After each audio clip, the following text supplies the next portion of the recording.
RT प्रवेश 2026-27 चौथ्या यादीतील पालकांना आता चौथी यादी कधी लागणार हे वेध लागलेले आहेत। त्याच्यातच आता आरटीकडे 10,000 जागा शिल्लक आहेत आणि चौथी यादी अजून लागलेली नाही। तर आपण आज या व्हिडिओमध्ये बघणार आहोत की या 10,000 जागा ज्या आहेत चौथ्या यादीतील पालकांना मिळणार आहेत। आपण इथे लगेचच डॅशबोर्डवरती बघायचं आहे की आज अखेर तिसऱ्या यादीतील पालकांनी 3,282 ॲडमिशन घेतले आहेत आणि एकूण जागा या ज्या शिल्लक आहेत त्या 10,000 आहेत।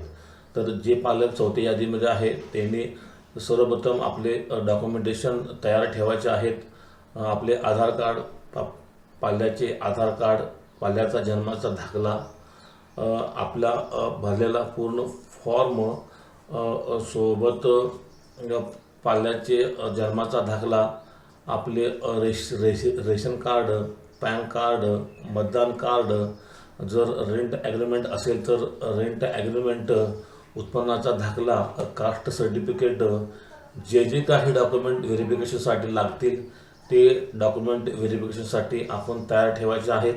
आणि सर्वप्रथम आपले हे सगळे डॉक्युमेंट व्हेरिफिकेशन सेंटरकडून व्हेरीफाय करून घ्यायचे आहेत। तर ह्या जागा चौथ्या यादीतील पालकांना सर्व जागा ह्या मिळणार आहेत। कारण आता आपण जो मागचा अनुभव बघितला आहे तो अनुभव लक्षात घेता अगदी पहिल्या राऊंडपासून डॉक्युमेंट व्हेरिफिकेशनमध्ये बरेचसे अर्ज हे बाहेर निघत असतात।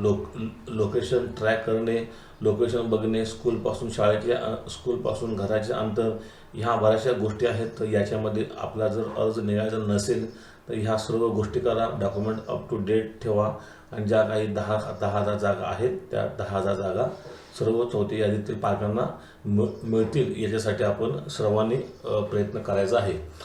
तर पालकवर्गांनो, आज अखेर आरटीए प्रवेश 2026 आरटीएकडे फक्त 10,000 जागा शिल्लक आहेत आणि ह्या सर्व जागा चौथ्या यादीतील पालकांना मिळणार आहेत। त्याच्यासाठी काय करायचे आज मी या व्हिडिओमध्ये सांगितले। व्हिडिओ आवडला असेल तर लाईक, शेअर आणि माझ्या चॅनलला सबस्क्राईब करा। धन्यवाद, थँक्यू।